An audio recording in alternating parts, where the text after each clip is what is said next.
कानून साज असेंबली के जारी इजलास का चौथा दिन भी हंगामे की नजर हो चुका है। कार्रवाई शुरू होते ही अपोजिशन लीडर सुनील शर्मा ने कहा कि कल पेश की गई करारदाद गैर आईनी थी और इस दौरान कुछ अरकान हाउस के बीचों बीच आ गए।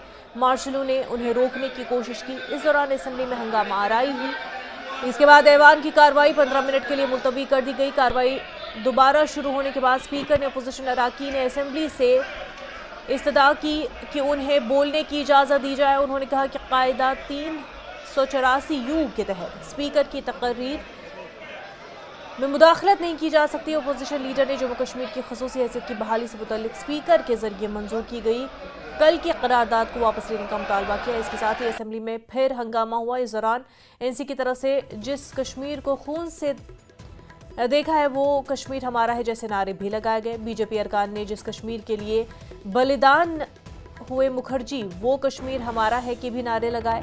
बीजेपी ने मुतालबा किया कि करारदाद वापस करो, जबकि एनसी अरकान ने 370 वापस करो का मुतालबा किया। इसके बाद स्पीकर ने मार्शल्स को हुक्म दिया कि असेंबली में हंगामा करने वाले अरकान असेंबली को बाहर निकाल दे।